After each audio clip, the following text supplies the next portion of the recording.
Hey, it's Matt from Black Coal Woodworking. Welcome back. Today I am making a glasses stand inspired by a project I saw from one of the Four Ways projects. Those guys are really good. I recommend you go check them out. This is just my version of it. It's actually quite similar to the candle stand I made recently, which is why I went with this design. It just kind of fits what we've got already.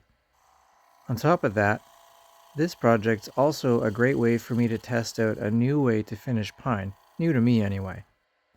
Up until now, you've been watching me prepare the center post for this stand. All the wood I'm using is coming from that block that you saw at the beginning, plus one other small rectangular piece.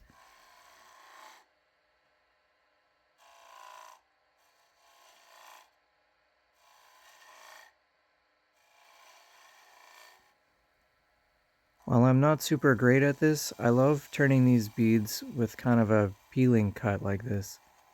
So smooth, so clean. I love when I can see the shiny parts. Clearly I'm struggling on this side. I seem to find the other side a lot easier to turn.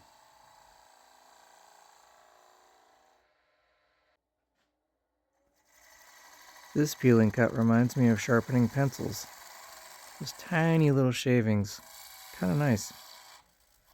But this is the top of the piece. It's just going to have a kind of a finial kind of thing. Guess we'll see what I end up doing here. This is another one of those videos where I cut out a lot of hesitation and thinking and figuring on my part. Just because I don't do this a lot as far as making spindle type of things like this. But it is something I really enjoy. So I'm trying to get better at it. And this is my journey. This video is not going to have a ton of talking in it. It's mostly going to be me showing what I'm doing. I'll jump in once in a while to point out something I think is important or interesting. The thing that I'm really aiming at though is the finishing of this project. That's coming up here shortly.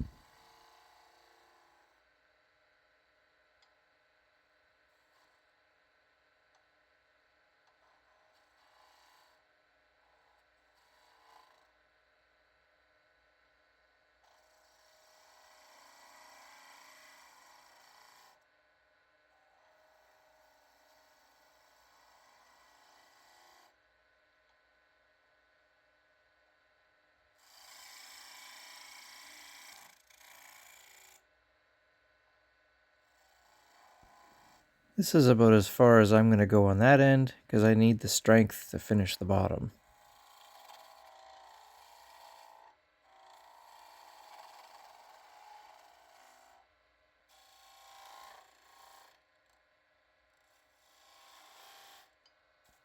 This little beading and parting tool is something I made on my own.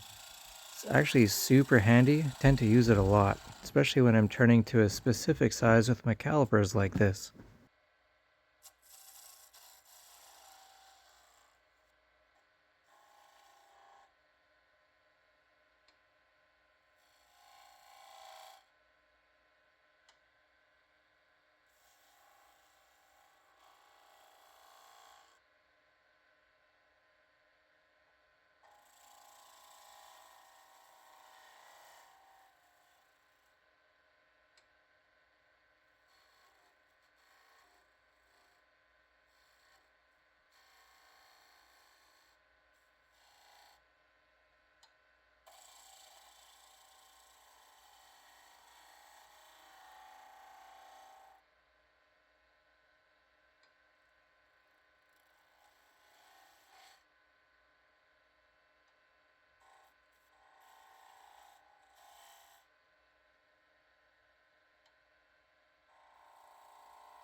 Oh, there goes another sudden design inspiration.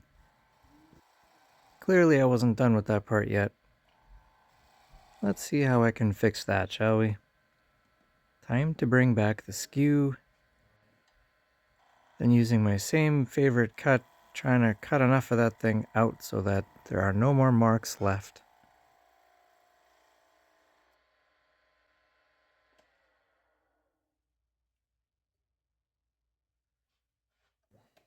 Clearly not enough, so gotta do it again.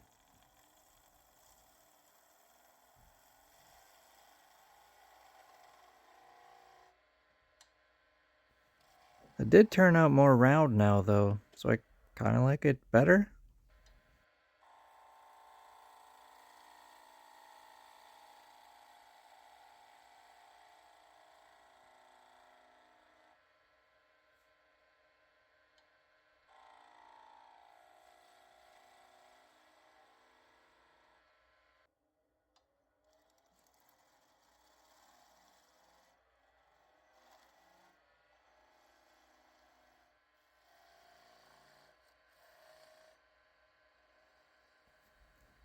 Oh, it's dismount time. Oh, I think looks like I'm getting better at that.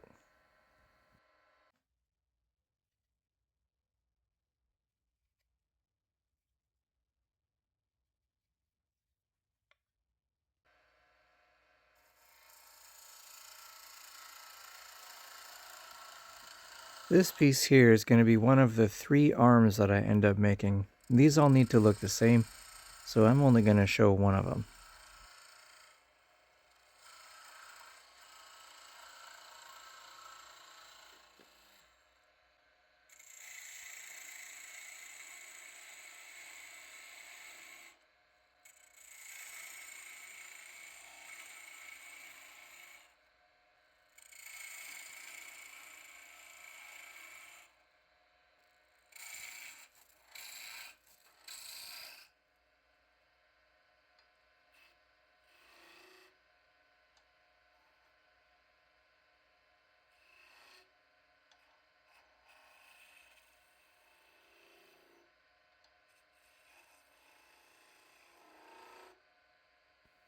Sometimes when I have to make a delicate cut, I use the corner of the skew to make that bead cut instead of kind of a peeling cut.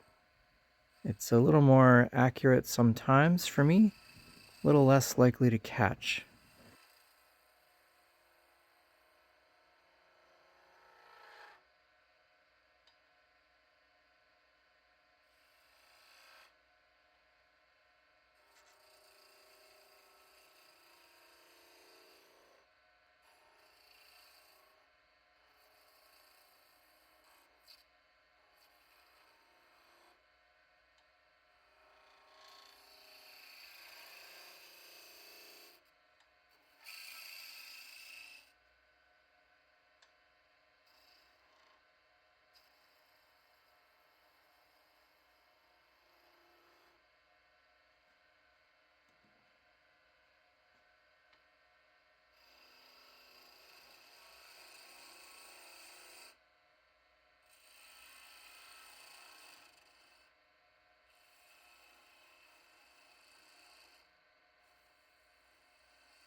This piece here is where the nose of the glasses and the ears of the glasses will sit on.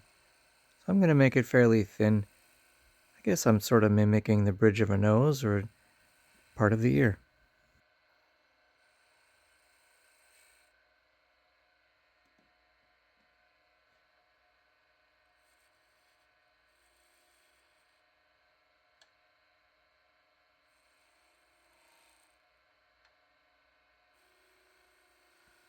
Gotta make sure all the cuts are clean.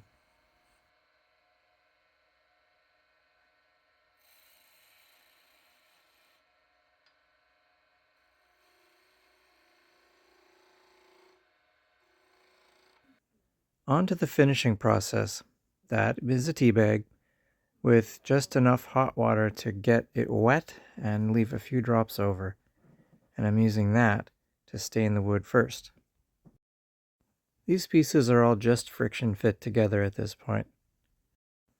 In case you're wondering about the tea, it's orange pekoe. The idea of the tea is to give the wood more tannins so that when I rub this vinegar and metal solution on it, it's gonna darken a whole lot more. And it really does. It was almost magical. As I put this stuff on, you can see that at first it doesn't look like it's gonna be the same color, and then it gets darker and darker as you go till you get pretty black, like that. Once it's all dry, that's what it looked like. And then, of course, I didn't have my glasses on to take this picture, so it's like the worst ever. But this is a little bit better lighting. Hope you enjoyed it.